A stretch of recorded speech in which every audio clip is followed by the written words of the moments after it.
Okay, we are live. All right, so we are live on YouTube. What I need to do now is to give back host to Dr. Azizi. Okay, thank you.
Dr. Hanif,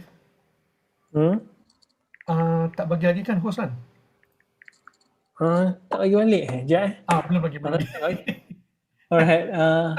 Oh, okay. I thought I have support Azizi. Support team make Azizi, yeah. make host. Yep. Change host. All right. Okay, Thank you. now you are the host. All right, thanks. So what I need to do now is to support Azizi. Close this. Make host. Change host. All right. Okay, now you are the host. All right, thanks.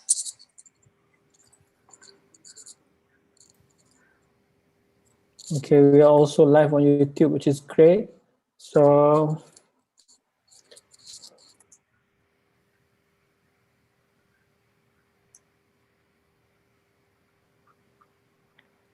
petang ni sekejap lagi 2:30 kita mula. Invited speaker yang pertama Dr. Jamaluddin. Encik Jamaluddin Ibrahim dari IUM, dan kedua kita ada Prof. Dr. Muna, dan ketiga kita ada Dr. Aslina Baharo. Okay. Saya rasa Encik Jamal dah ada. Saya rasa dah ada kot. Yep. Sorry, I don't have a doctor. Ah, Just call me Jamal. okay, okay.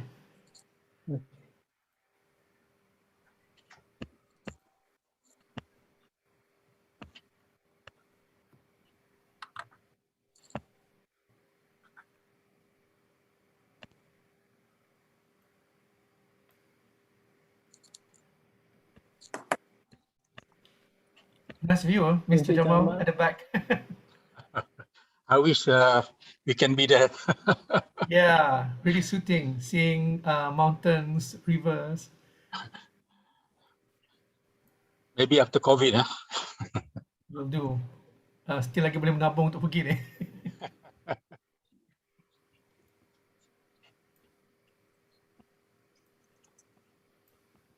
May I know if Dr. Aslina Baharo is here? Let me check the things. I should change my name.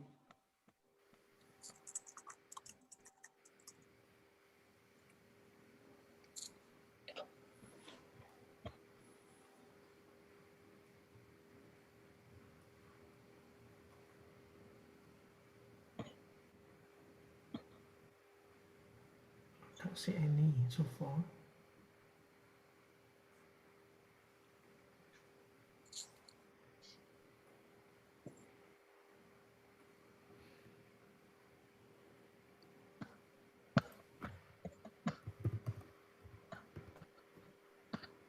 I think Prof. Mona not yet.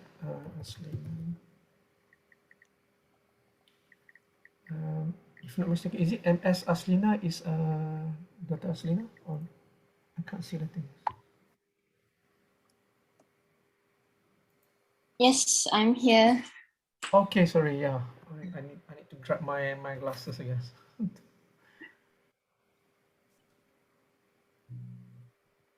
Okay, Dr. Aslina, I'm Dr. Hanif, the chair for Fusion, and Encik Jamal. And I just want to let you know that this session is also streamed on YouTube, and we are recording this session. So I hope you are okay with me recording this, and we may put an edited version later on myHCI-UX YouTube channel or and Facebook.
Okay, Dr. Azizi, it's 2:30. I think we can start now. Okay. Okay, can you please stop sharing the screen? All right. Will do.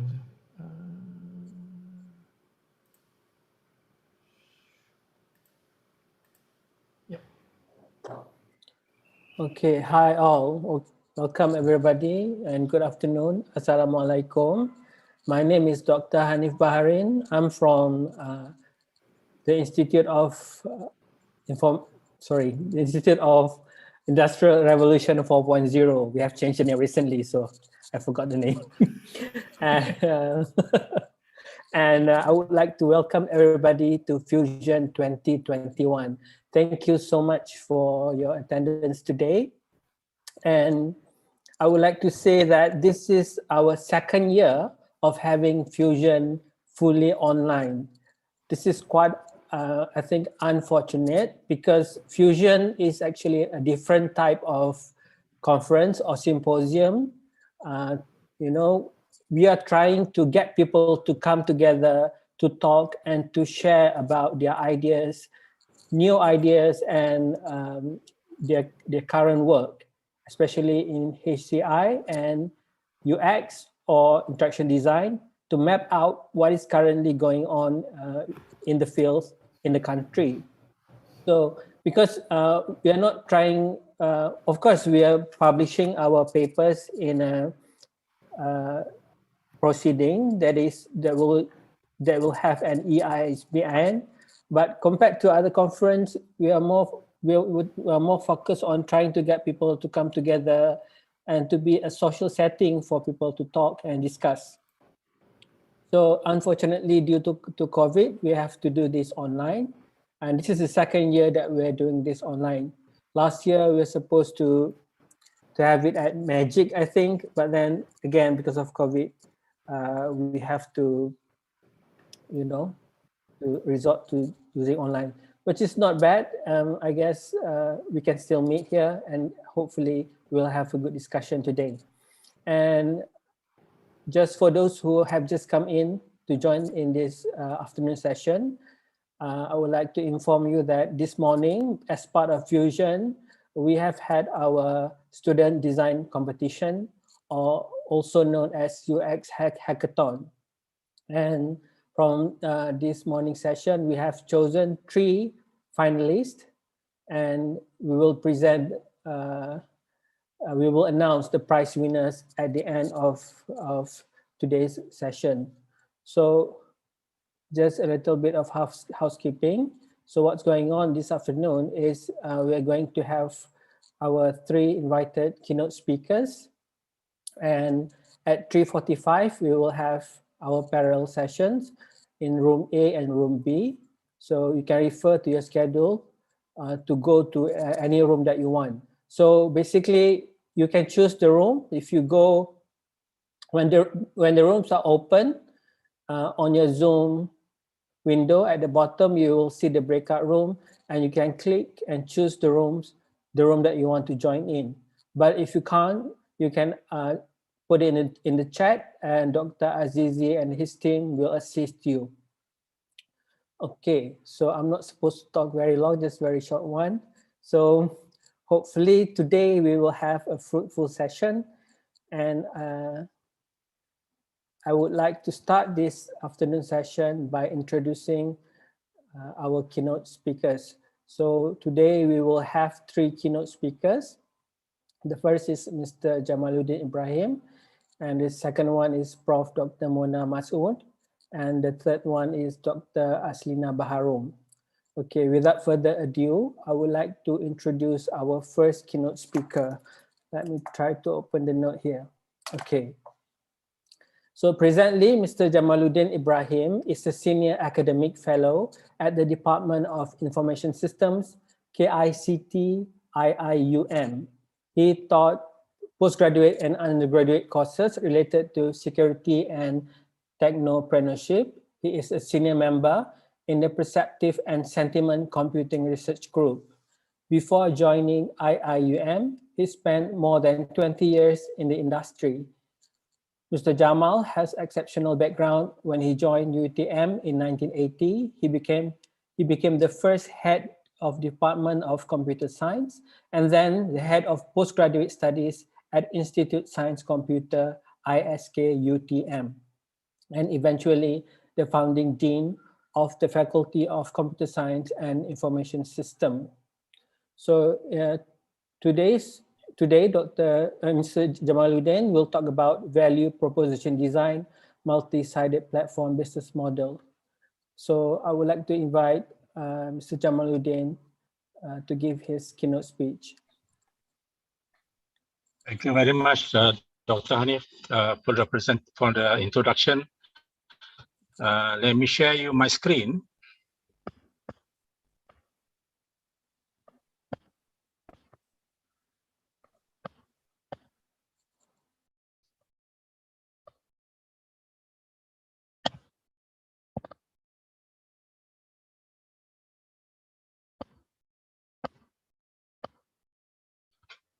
Do you see my screen?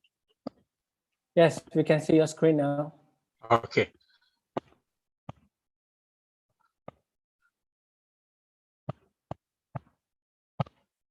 Okay. Forgive me, I'm not familiar with Zoom. I'm used to Google Meet. So, all right. So the topic of we'll be talking today is value proposition design. I think some of you probably have heard about value proposition, the concept of value proposition. And I'm talking about value proposition design in the context of multi-sided platform business model. Okay, I will explain briefly what's multi-sided business model in the presentation as well. Okay, let me start with this quotation. Yeah, life is too short to build something nobody wants. Yeah. And this is true, I think, for most inventors, most lecturers, most scientists who like to invent things. Yeah, and sometimes we tend to invent, we tend to innovate into something that nobody wants, or at least nobody wants it yet. Yeah, and we forgot our value proposition. Yeah. Now, so the objective of this discussion is basically to talk about value proposition design. And it is key to problem solving in areas where value proposition is very important, such as myHCI-UX, yeah? Business, entrepreneurship, teaching and learning, social and politics. Yeah, what's our value proposition? What's the politician value proposition? You can talk about the politics of today. Yeah, so it's key to solving problems, actually, to understand what the customer wants. So let's define value proposition roughly. Value proposition basically describes the benefit customer can expect from the product and services that you have built for the customers. Yeah. So you have product and service here, and this is the value proposition to the customers. Yeah. And of course, you want to make the customer to like your product and services. But it's not easy. It's quite challenging. Yeah. And it is actually the heart of the problem. Yeah. Besides trying to run the business, trying to impress the customers, to make the customer like the product, yeah, and sustainably like your product. It's not easy. And it's not impossible though. Yeah. It's not rocket science. Yeah. So VPC, the value proposition canvas, is actually part of the business model. Yeah, this is value proposition canvas within the business model canvas. Yeah? Okay. How to build VP value proposition? How can we create a value proposition? How can we configure value proposition? Okay, we can use what we call as value proposition canvas. This was actually pioneered by Alexander Osterwalder, yeah, way back in 2014. He published a book, yeah, a framework where you will try to find the best fit between the customer profile, what the customer want to do, and the pain that he will encounter in order to do the job, and the gain he want to gain, yeah, and then the offering from the company from the software engineers. Yeah. So the painkiller to kill the pain, the gain creator to create the gain, and the product and services offered. Yeah.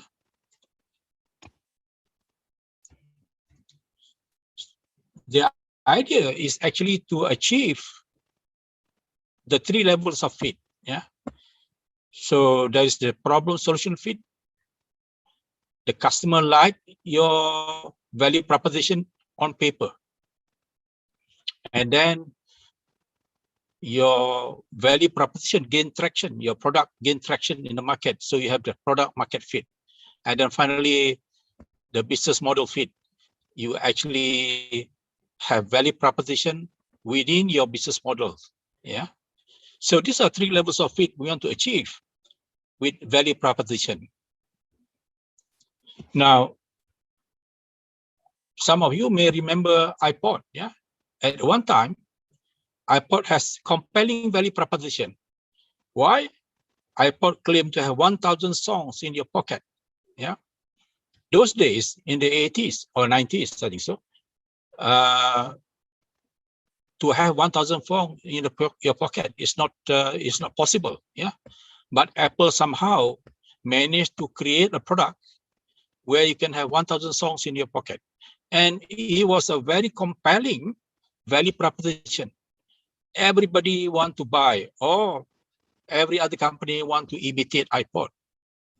And recently, the new value proposition from Apple, 60 million songs on your wrist. Yeah.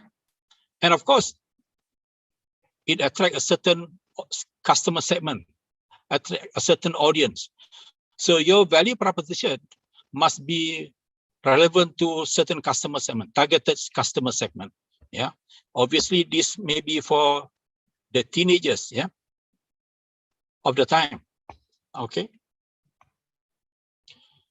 Now, besides using value proposition canvas, you can also create or generate value proposition from network effect. Yeah. You can see these companies, the top 10 companies of the world. Yeah. 7 of them are actually based on multi-sided platform, yeah, which has network effect. Okay, which has network effect. It's something quite new. Yeah. Okay. Even though network effect has been around for a long time, yeah, but to be part of the business model is something quite new. Okay. So by having compelling value proposition, and on top of that, the network effect actually make it possible for the company to grow fast. Yeah. Now, what's multi-sided business? Multi-sided business is where you have different customer segment. We call it the side. Yeah. They are brought together on a platform to create mutually beneficial values. Yeah. And upon reaching some critical mass, yeah, the platform value increases exponentially, and it creates that network effect, and it enables the company to grow faster and even bootstrapping without much resources. And of course, after that, it attracts a lot of resources because it has increased in value. Okay. Now you can see these are the established companies, and we know very well these companies are. Okay.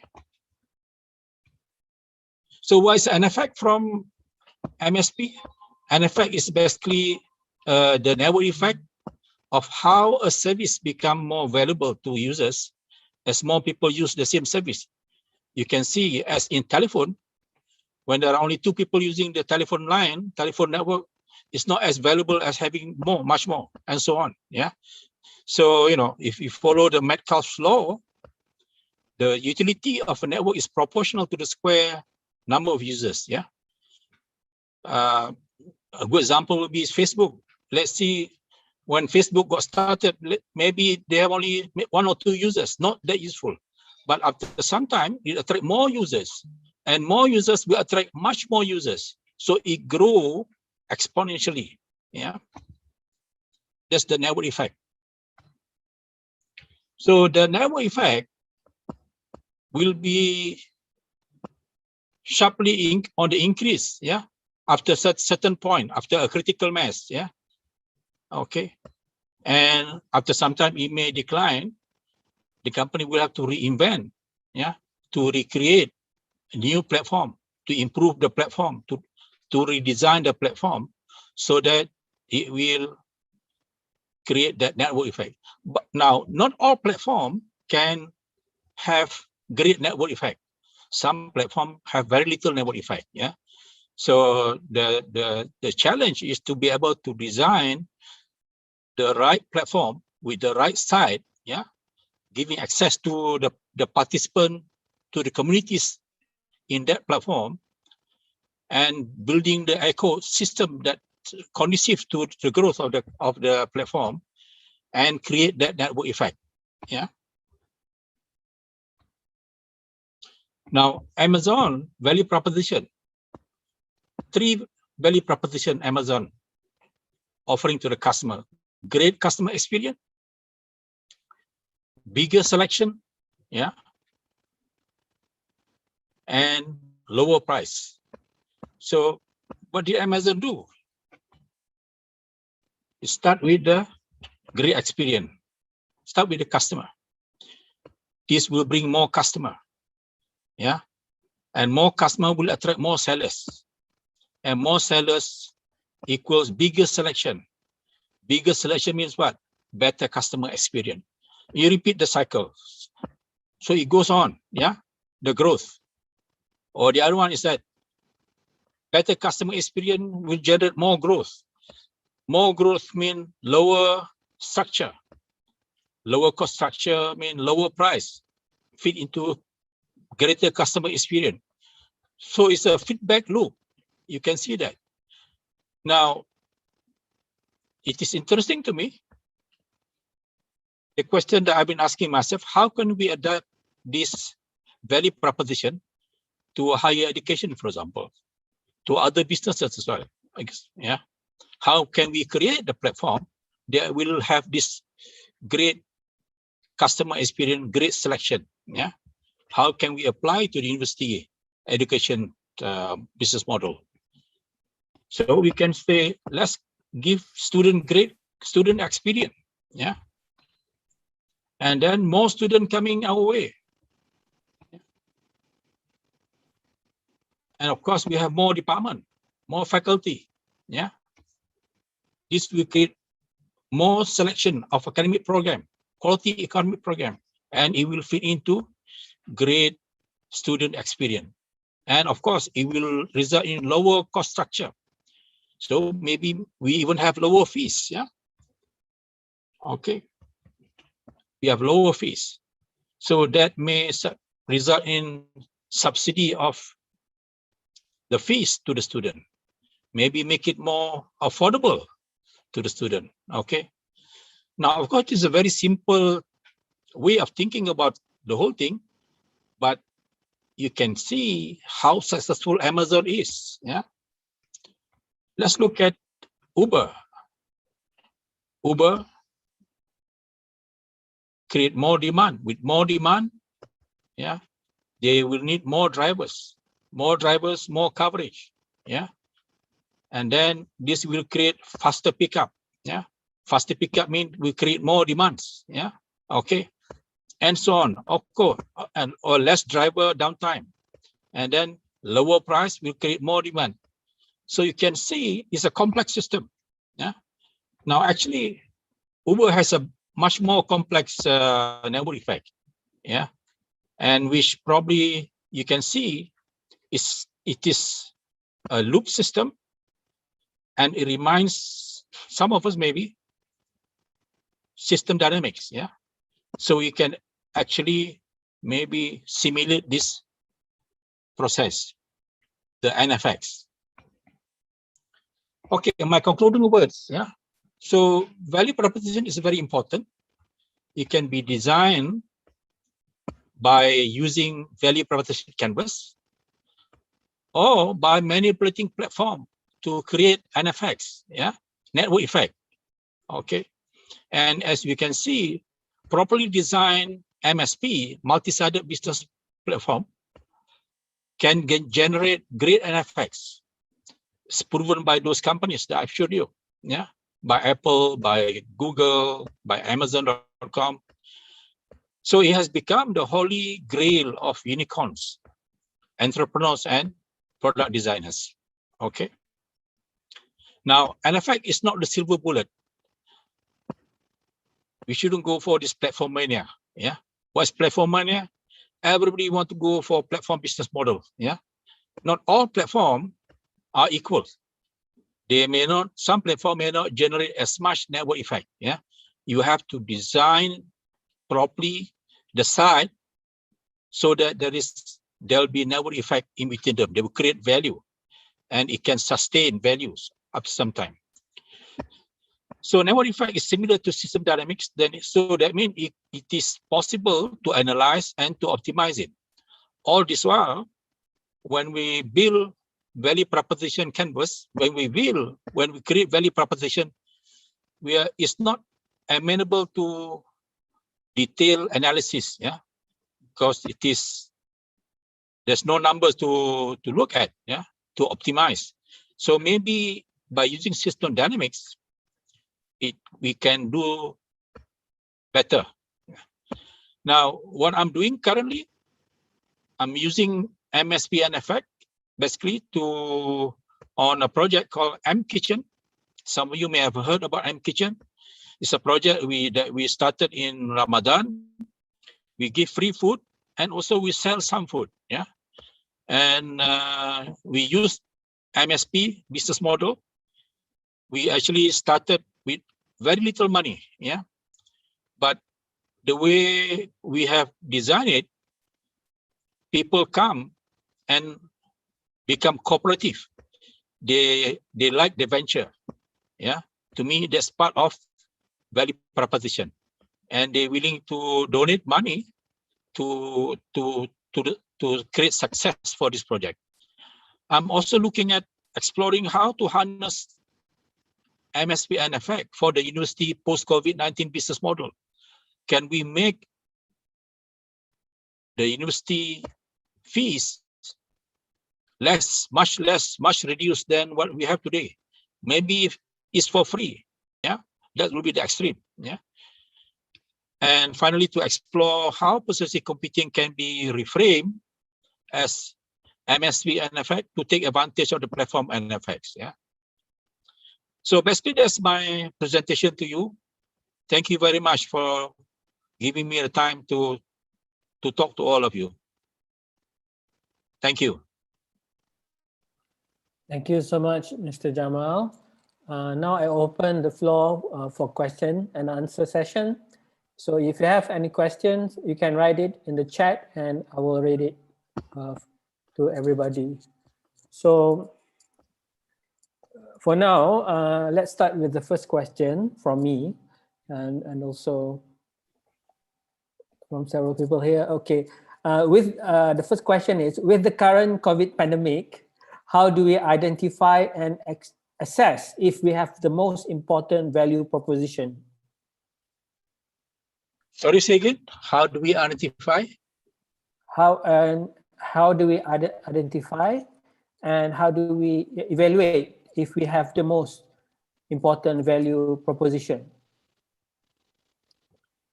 You see, value proposition is something that we offer to target customer. Yeah. Okay. So so we have to identify what customer we are talking about. Yeah. So so may I know which customer do you have in mind in this?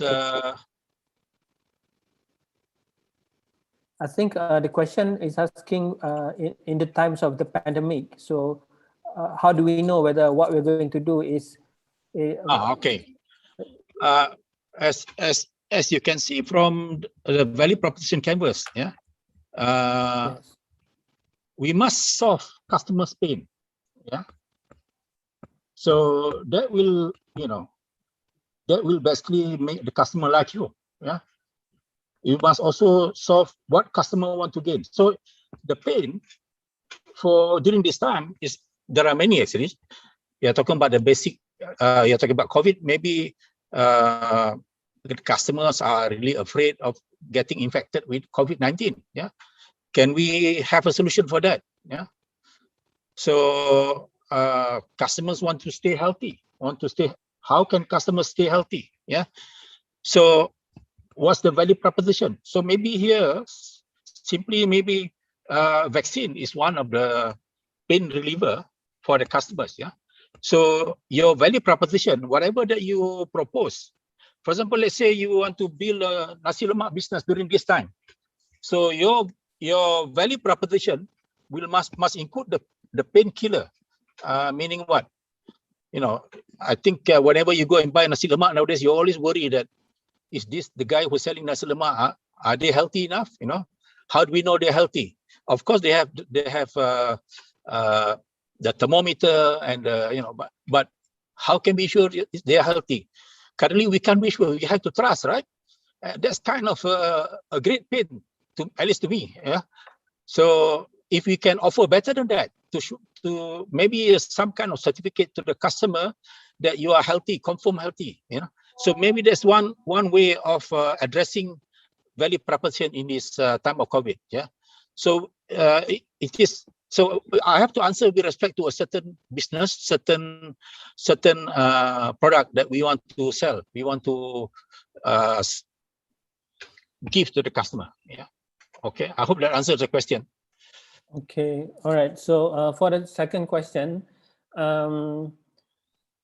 this morning we have so many good ideas from our design competition. You know, with new apps, new application, new system, which I can see they require it for many people to use it to make it become valuable. But the thing is, it's a catch-22 situation. You know, you need people to use it, but then in the beginning, there's no people who's using it, so there's no value there. So how do you solve this problem? How do you get that number of users? Okay, if you look at Amazon doesn't become very big as it is like today. They actually started very small. Yeah, so they have to start with a great product, great service. Yeah, they need great product, great service, which attract customers. Yeah. Now, so if you look at Uber, probably is a big mistake for Uber, but Uber, when they got started, they actually buy the customer. Yeah, they think by buying the customer, that will give them that critical mass. Yeah, I don't know whether they are right or wrong. History will judge them, but I think there is, of course, chicken and egg problem. Yeah, so yes. So, but whatever your belief, whether it's the egg first or the chicken first, I think you need to have that critical mass. Yeah. So in this case, even for the network effect, there must be that critical mass.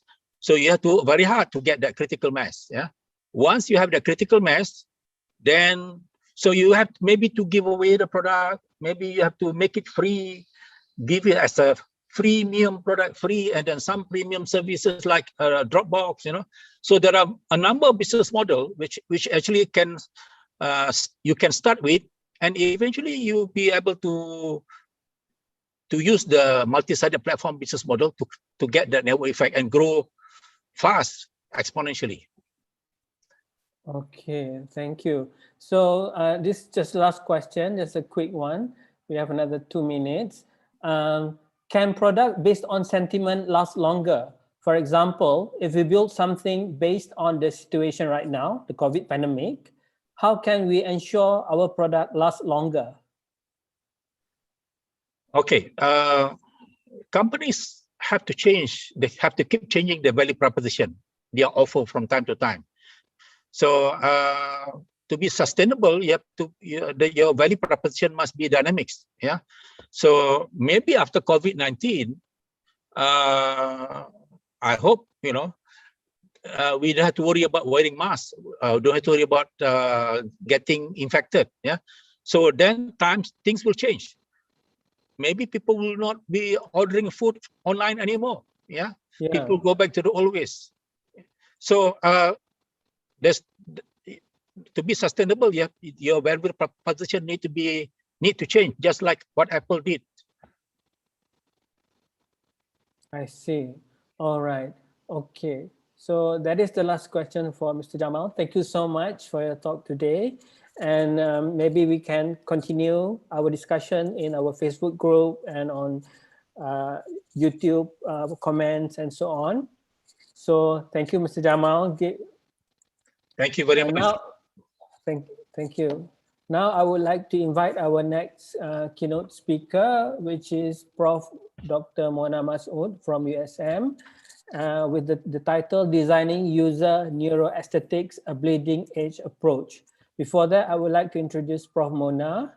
Prof. Mona is the Deputy Director at the Center for Instructional Technology and Multimedia, University Science Malaysia. She graduated with a PhD in Instructional System Technology from Indiana University, the US, and she has been with USM for more than 20 years. Currently, Prof. Mona supervises 18 PhD students and published more than 25 articles in HCI and Instructional Technology related journals in the past 5 years. She won several awards for her invention, and she is an expert in human-computer interaction, electronic learning, instructional design, and visual communication. And her current interests are eye tracking analysis, visual interaction, and virtual reality. So I would like to welcome Prof. Dr. Mona. Okay, thank you very much. Good evening, everyone. And thank you for staying with us. I will share you the slide that I'll be presenting. Okay, but before that, I think the moderator, Dr. Hanif, has actually done more than what I have already done. I've been, introducing me in such a manner, but Alhamdulillah, thank you very much. So this is what I have for today. It is on designing user neuroaesthetics, a bleeding edge approach. Let me see whether I can change this into the presentation mode. Normally I don't have a problem in the presentation mode. So what can I do over here? Okay, there you go. Alhamdulillah. All right, anyway, the reason why I chose this title is such that it will go well with the theme, which is harmonizing human-centered technology, art and design beyond boundaries. And when we design a certain product or a system, we seldom think about the aesthetic value of what we have, okay? So I will start off with some art, painting, visuals, as well as icons. So the thing is, on the left side, we have Picasso's Weeping Woman, which was painted in 1937. And on the right side is the Vincent van Gogh's Starry Night in 1889. I went to visit the museum and saw the paintings there. But when I was younger, I'm like, Picasso? Okay, I didn't understand. And at that time, I didn't appreciate because it cost millions of dollars to purchase his painting. Let's look at the next one. Alamak, what's wrong? I think it's taking some time to go to the next page, yeah? Okay, this one was taken at Fremantle Prison, somewhere near Perth. But as you know, normally in prisons, you cannot deface the wall. But this was drawn by the prisoner as a therapeutic, reason. So he was allowed to do that. And this is another painting on the wall that he did.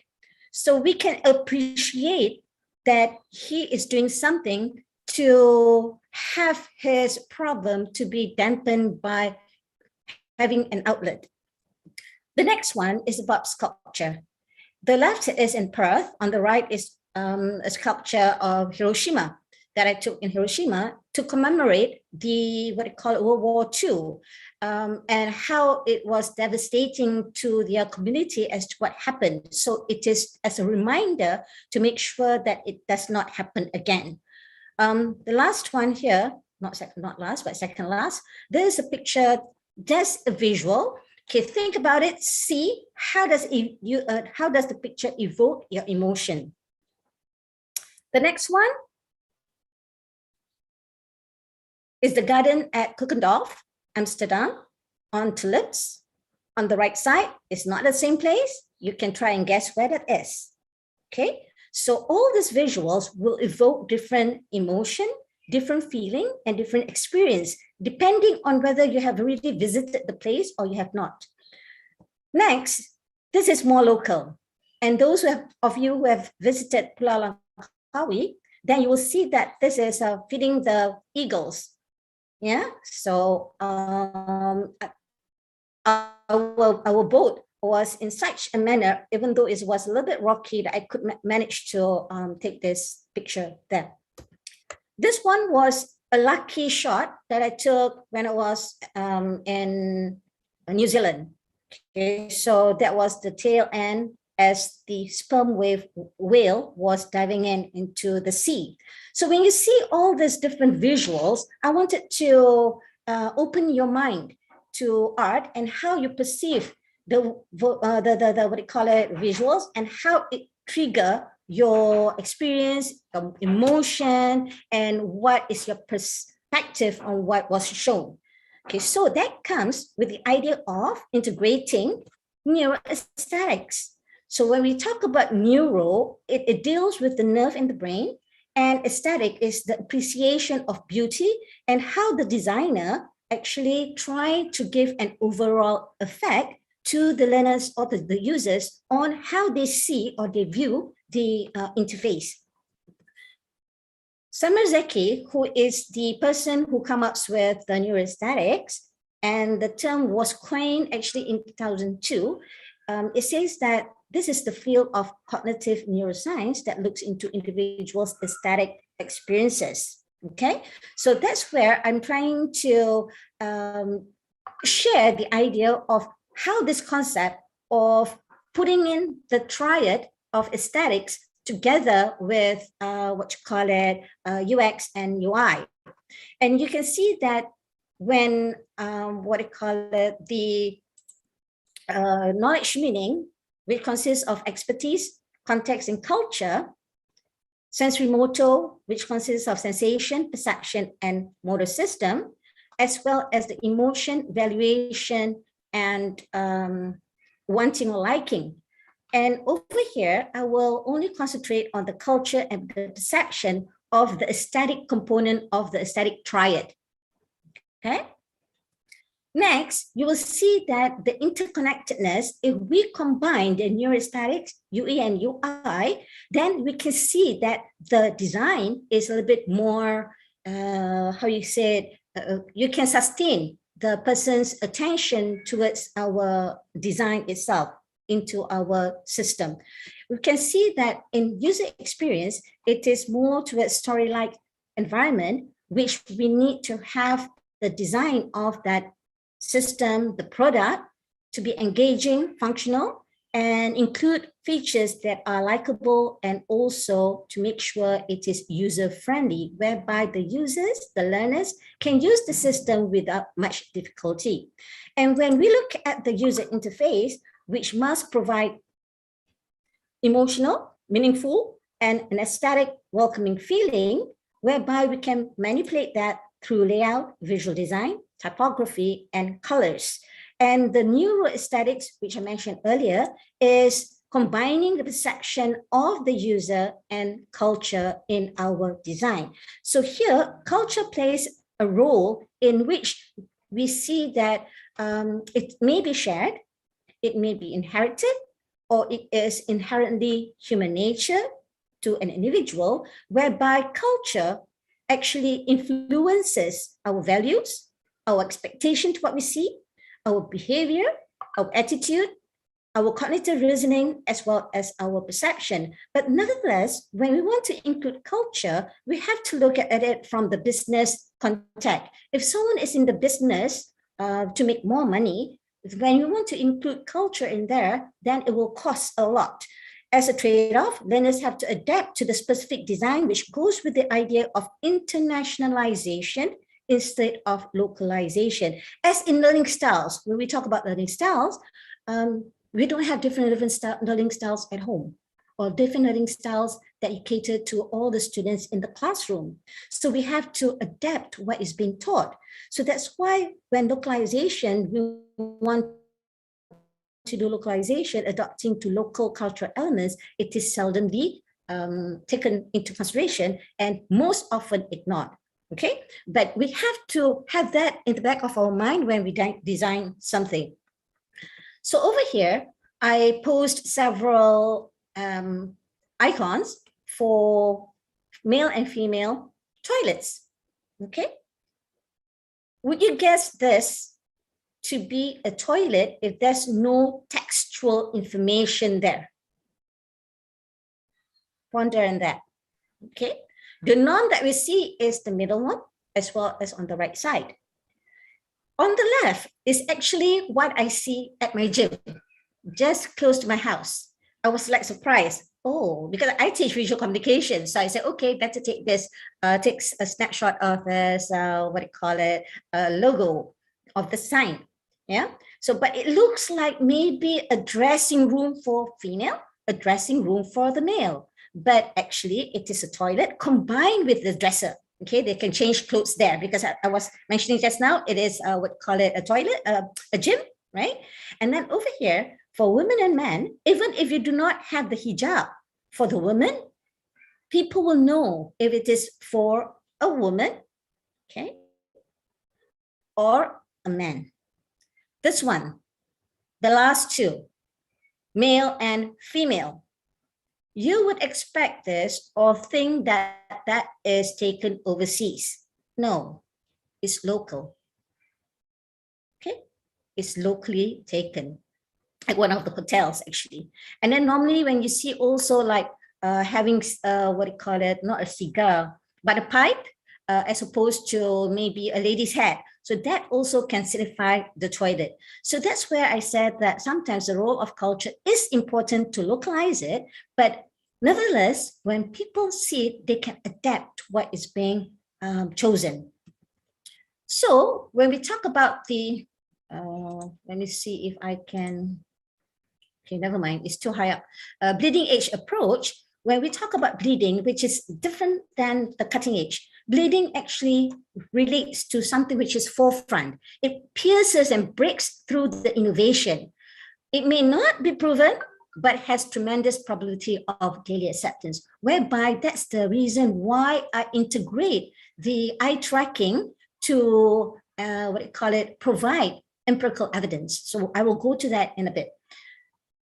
The aesthetic triad shows that the UX, the user experience, involves everything that affects a person's perception, interaction, the feelings before, during, or after, okay, with the interaction of a particular system. So there is a huge potential for everyday acceptance of the product being designed, whereby UX actually starts with analyzing the user, their goals and challenges. So this is when you talk about analyzing the user, that's where the neuroaesthetic comes in. Okay, how people perceive different artwork, how they perceive certain icons, the overall overlook of that particular system, and then what are the goals and the challenges. And the product has to be intuitive enough with various scenarios so that the designer can empathize when they put themselves in place of the user, in addition to testing and managing the person's interaction with the technology, so they can see how things are working. But once the prototype is completed, just prototype, the user should be involved in testing the product. And this is where the eye tracking device, you can use either the eye tracking desktop or the eye tracking glasses that could be implemented to discover the appropriate area of interest of the design itself. Okay, I will show you later, okay, on what it means by heat map, fixation, and so on. So in the eye tracking, normally the product contains logos or visuals, images, and individuals tend to recognize interesting elements. So they actually hone into that particular element of the object and grasp their connection to what they see. If it is related to their daily life, let's say, for example, just now, the previous speaker was saying something about Amazon. Now let's look at the local, when we want to try and buy maybe from the Mars Airline or Air Asia. When Air Asia developed their new interface, it was really bad. Okay, but later on it was changed and updated, and they included more picture-like images of food, and then they even put the seating arrangement whereby you can see yourself in the plane. So that actually relates to the real life situation. So in relation to neurosthetics, the individual's perception of what they are thinking or looking can be recorded by scanning their eyes. So the eye tracking, actually, it is like a lie detector. You cannot lie with your eyes, because what your eyes are looking at is actually where the interest is, that the nerve of the brain actually is showing people where it is honing into. Okay, so the success of user experience design and subsequently the user interface design can be identified by our eyes through pupil dilation, fixation, and scan path. So according to Ferrari in 2016, the relatively longer fixations are seen on positive images. So this may be also true when you see aesthetically pleasing visuals. So the increasing number of fixation actually will relate to affect our memory representation. With the blinks combined with the pupil dilation with saccades, it will actually show you how information processing is going on, as well as how the load, the cognitive load happens. So the blinks and duration of fixation used to evaluate the amount of cognitive load, so we can see whether one part of the visual, one part of the interface may affect the experience of the user. So the various scenarios and layouts, the researcher himself or herself may discover the most suitable design, which can capture the user's attention and make it seamless so that they can engage and interact with the interface. So thus, the neurosthetics in relation to one's perception of the product, of the user interface and user experience design can be recorded through one's eye gaze. So this is an example of the pupil dilation, whereby the when we extract out this parameter of the dilation, the heat map, and so on and so forth, the saccades and whatnot, you can see that over here, the increase, there is a cognitive load increase when we see a certain visual. Okay, so this is where we can see that where is it that is having the most problem. In this simple design, we can see that from the blue to the red, where the student or the learner is actually concentrating on. So in fact, this person did not really care about the title, but was reading through, and a certain part actually is attracting that person, or maybe not really attracting, trying to understand. Over here, another heat map whereby you can see the red. This person is actually really reading through the text, but when it comes to the visual itself, or the information, schematic drawings or diagrams, they simply skim through and go on. Okay, so with that, with the conclusion through the lens of neurosthetics and allowing for the combination of the UX and UI, the eye tracking data gathered can provide empirical evidence to the effectiveness of the design product. And also nowadays, neurosthetics are seen to be used in health and well-being as well as learning, but we can make it very systematic to ensure that the product is user-friendly, functional, usable, and has features that is aesthetically pleasing and evokes emotion, so that we can sustain their interest and become a repeated user to the particular system or product. Okay, so if you are interested in eye tracking, Luchowski came out with the 3rd edition in 2017 on eye tracking methodology. I don't get any money for this. Okay, it's just a matter of a reference if you are interested in that. So with that, I thank you. If you have any questions. Thank you, Prof. Mona, for the interesting talk. Anybody has a question, can you please type it in the chat box? So for the first question, you show us just now the differences between the toilet signs. Mm-hmm.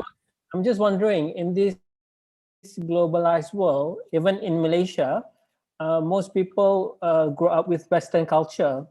Yes. You know, like we grew up watching Sesame Street and watching American sitcom.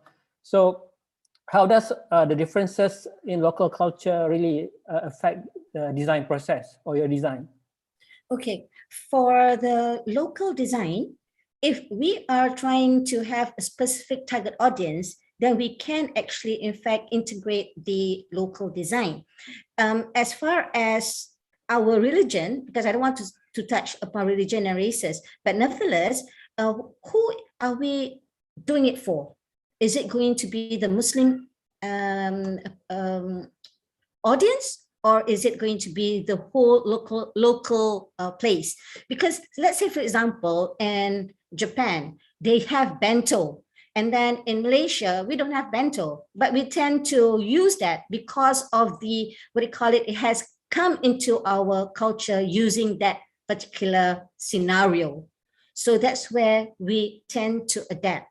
But again, we have to consider who our audience is.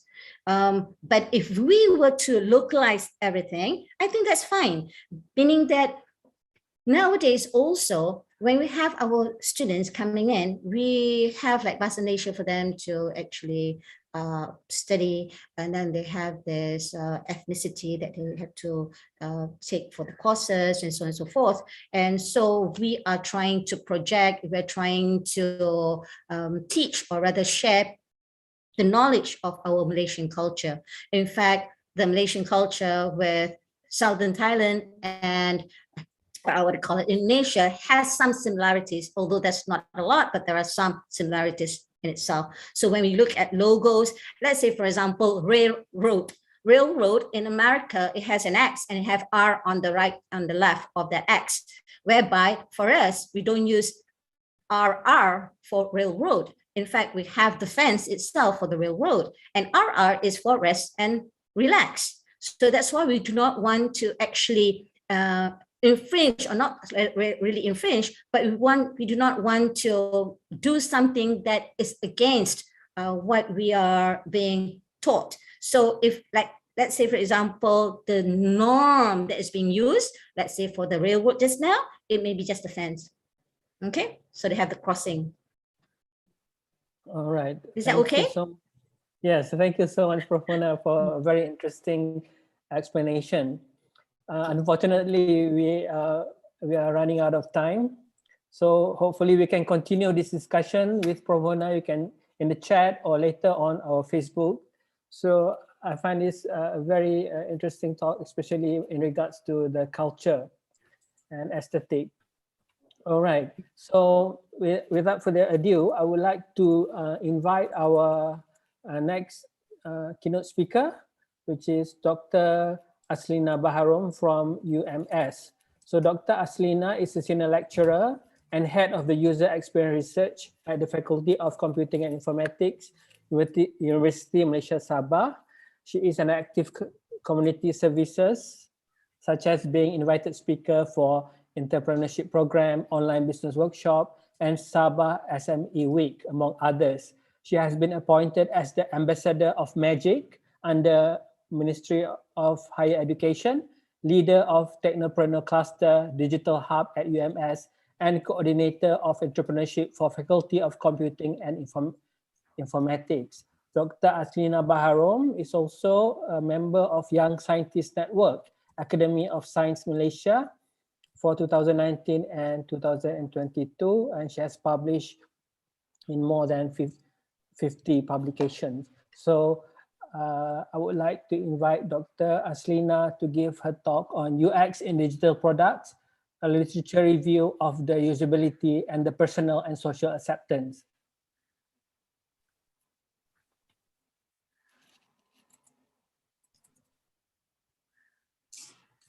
Okay, thank you, Dr. Hanif, for the nice introductions. I think Dr. Hanif read from my internet biography. Yes. Okay, let me share my slide. I hope everyone can see my screen now. Yes, you can see your screen. Right.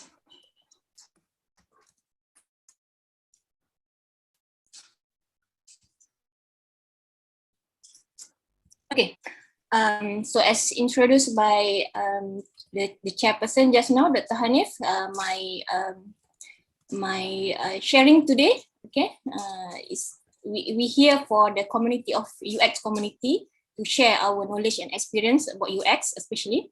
So my talk for today is about UX in digital products, usability, and the personal and social acceptance.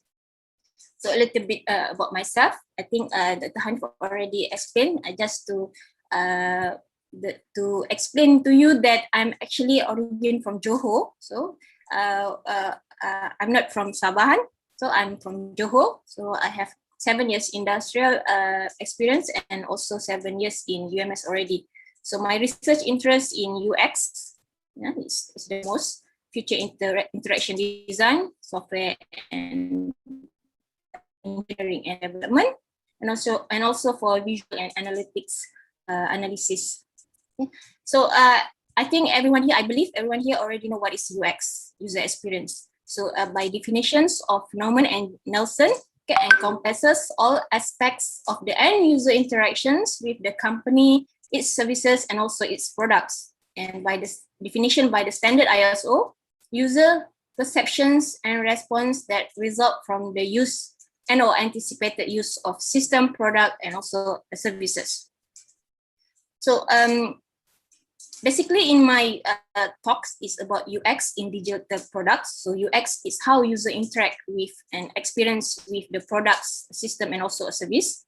So combined with the digital products, we know that digital products is built with a programming code that provide a specific interactive value proposition to the end user, either platform in mobile, desktop, as well as digital dashboard, controller apps, and a variety of other applications. So with this UX in digital products, refer to the experience of a person interact digitally. Okay, so we want to create online digitals. Okay, to make sure user experience can be measured, either indirect or indirect influencing factors. So we need to know that what kind of factors that can be measured. Okay, and the aim is, of course, is to improve the product to achieve better user satisfactions. So in UX elements, we have a few elements in the UX. First, value. Okay, is it the products or the services? How useful is it?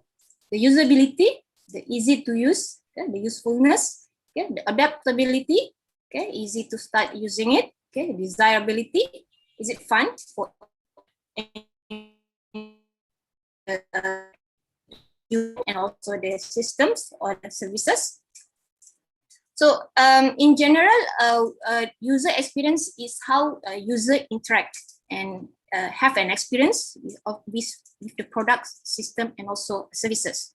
So in here, it comes UX design. So it's a process of design products, a service, or a system to make it a meaningful, a relevant experience to user. So this is defined by interaction design foundations. So as we can see here on the right side, so user experience can consist of the usefulness, usability, findable, credible, desirable, accessible, and of course available. All these elements bring to the users, okay, the system, the products, and also the services. So as defined by interaction, I think everyone knows these sites. So it starts with the why, what, and how. So why we start to motivate the users to create values, okay? And then we come up with the what, find out the functionality, the features of the system, okay? And then how we want to make it easy, accessible, and aesthetic, okay, for the user.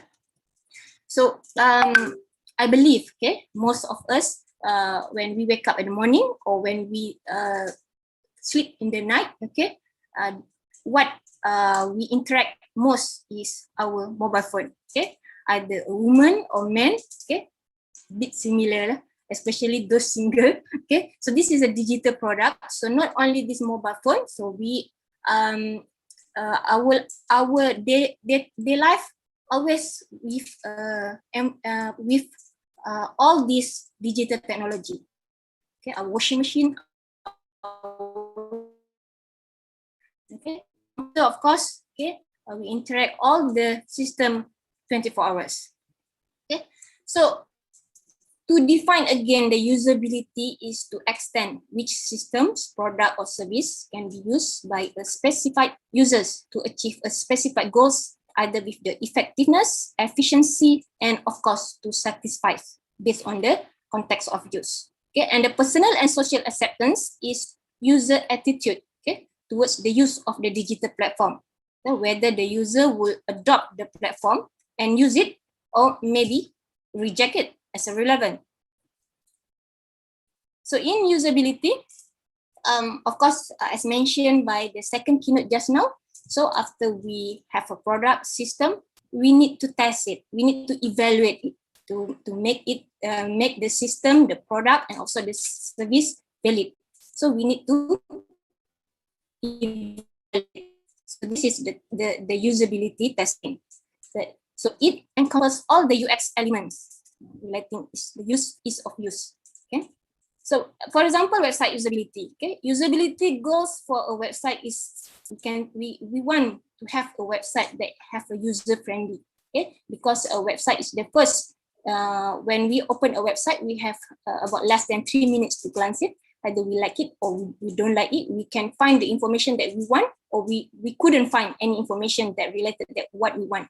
Okay, so usability while using the site, we have the experience focusing on the user perceptions that interact with the interface, interact between the human and of course the system, the website.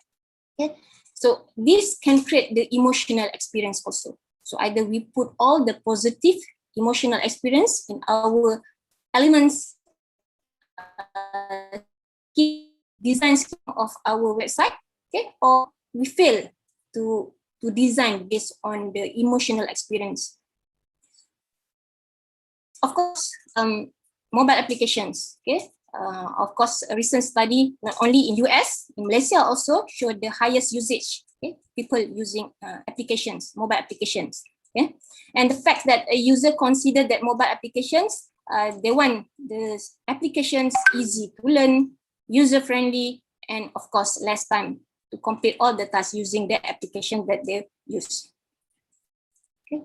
So usability, we have a lot of UX evaluations focusing on the usability. So after we have a system, products, we need to test it. We need to evaluate to make it valid. Okay. So this come the usability testing. Okay. So generally it's focused quantitative or qualitative analysis. The second keynote also saying that they use the eye tracking. Okay, I also use eye tracking to evaluate my products. Okay, so technically, this is the area of HCI. So one of the evaluation or validation that we can use is inquiry. Okay, the current well-known types where we use a questionnaire. Okay, quantitative method. We use SUS, Mikio, okay, and we can have also interview and focus groups. Next, we have a testing. Okay, testing. Either we use a log file analysis or we measure the performance. Okay, and we can use a thinking aloud protocol. And next, inspections. We can use heuristic evaluations and also checklist based. Okay, so usability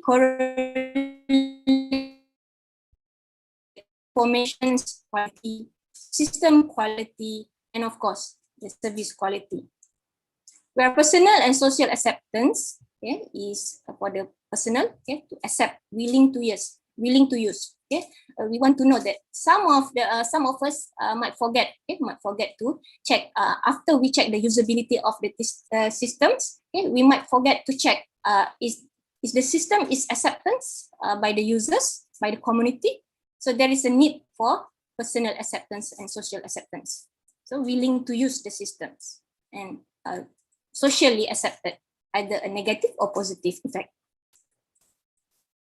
So personal and social acceptance generally is to increase the user intentions towards the habit, okay, the use of the systems, the services habit, increase the perceived credibility, performance expectancy, effort expectancy, social influence, and also facilitating conditions. User with more experience have more confidence and practice the use of mobile application. They always use the mobile application, but the more concern is the security and the privacy. Okay. So basically, in personal acceptance, we have three factors here: participations, where the users using or not the products. Okay. Disseminations, how they spread or how they tell others about the products. Are they willing to share with the friends, families? Okay. Exploitations, the use of digital products, content, and services for commercial purpose. Okay. We want to know these factors. Okay. This sources by Kokopoulos and 2018.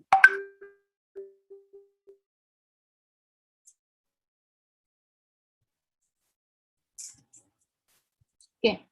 For the social acceptance, okay, we have two factors, yes, on the responsibility and also intergenerational dialogue. So because at the end, we want to create online community. So the social acceptance is to make sure the responsibility that user follow the community guideline that have been stated in the service and the system. Do they follow that? Intergenerate, bring people together using all the product, all the service together. So we create the online community. So not only these two, we also have other factors that may look into the connecting with origins, the engagement, okay, and also the belonging. Based on the paper that I submit for the fusions, so I think you can read on next. So my review for the recent 5 years mostly focus on the educations and health. So we can see here the recent 5 years research focusing on these two fields, educations and also health.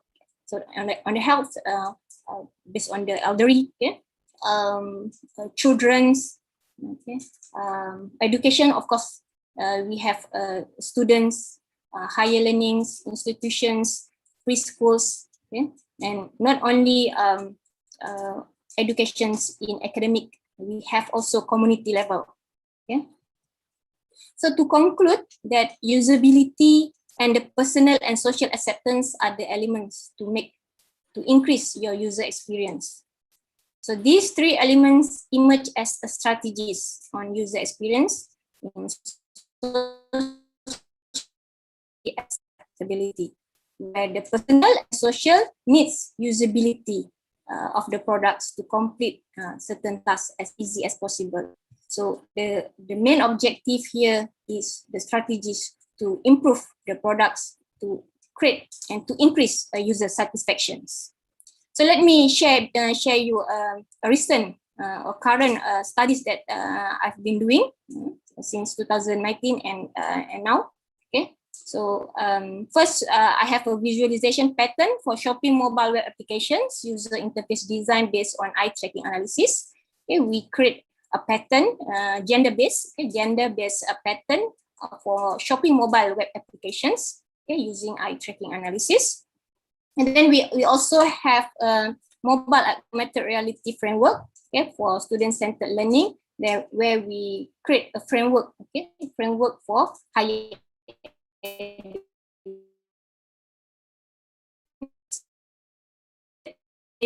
using for higher learning. We believe that users from different cultures might have a different expectations when engaging with interface design of website. So it is assumed that every person is influenced by his or her culture, that perceptions, preference, communication, and also social acceptance. I think this also has been mentioned by the second keynote, okay, about the culture. Okay. We also have a mobile application, okay, a conceptual framework for children. This is a mobile application that we design a mobile application for preschool students. We embed all the negative scheme elements, okay, and a positive scheme design, okay, elements in the mobile application, and then we test it. Okay, we test it in different evaluations, phase.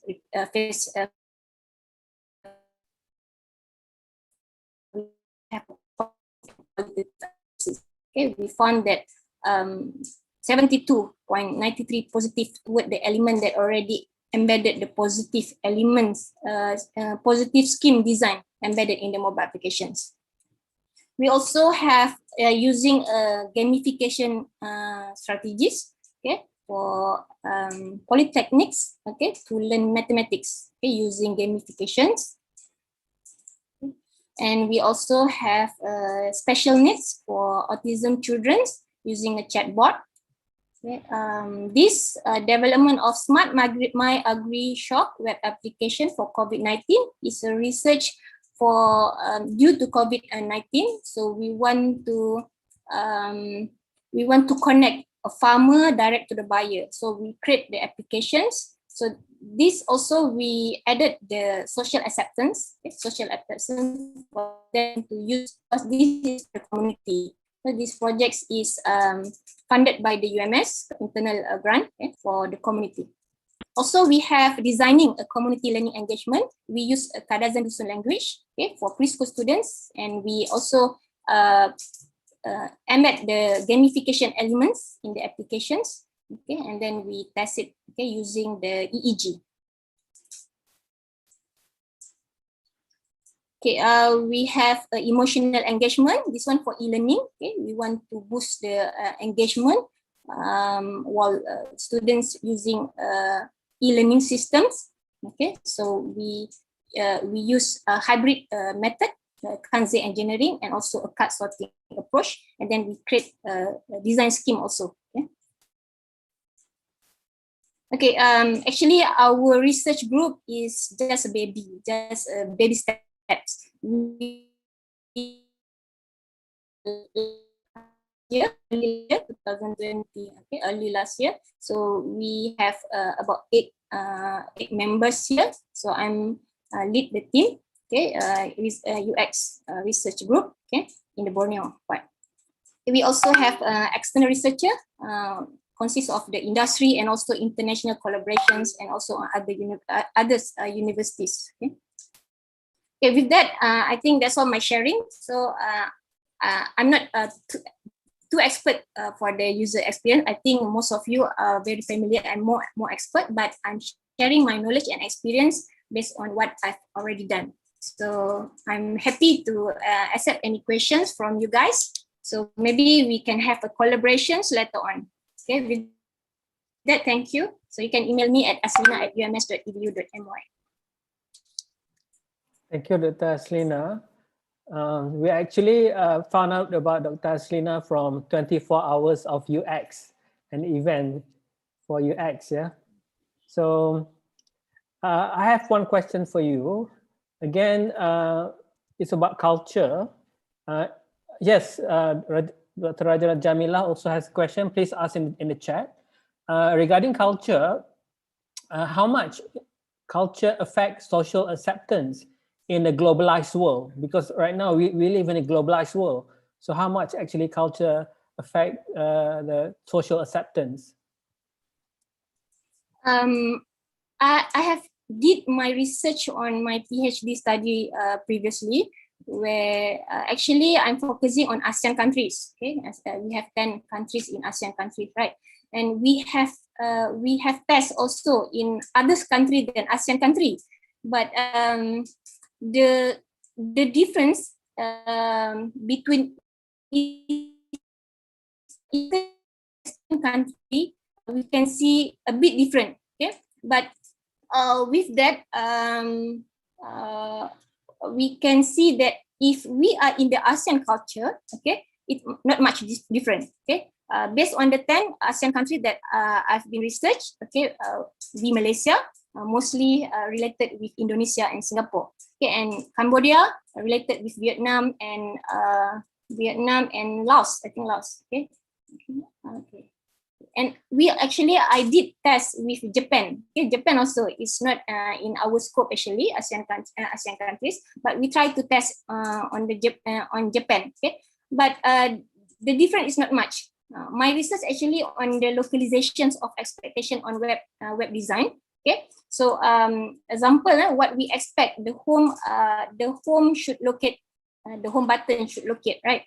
So normally we have expect that either on the left or the right. Okay, but eventually we can have a standardized, okay, for the ASEAN country and a bit different for the Western. Okay, I test for the Western also a bit different, but not much. We have 10 web object to evaluate. Half of that is quite different, but what I can conclude at yes, there is different on the culture.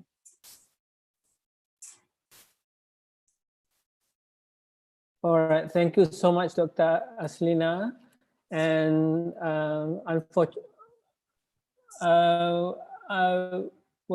unfortunately, there is one question here from Dr. Raja Jamila. Maybe you can answer that in the chat because we are running out of time actually. Okay. I would like to thank all of our invited speakers, our keynote speakers for today. Thank you very much from myHCI-UX and also from Fusion Committee. We really appreciate that you give your time and, for us. All right, so because we are going to have our parallel session, which is supposed to start now, I think maybe we'll start at 3:50. You can now join, click and choose the room that you want to join. And Dr. Azizi has just opened a breakout room. If you look at your Zoom, okay, at the bottom there, next to the reactions button, you see the breakout room buttons, and you can click there and join your room. We have parallel session 1 and parallel session 2. So I would like also to invite all the paper presenters to join their respective room. And for parallel session 1, we have Dr. Azrina Kamarudin as the session chair, and for session 2, we have Dr. Norris as session 2. So I guess we can start going to the room now and see you back here after the parallel session. Thank you so much, and thank you again to our invited speakers.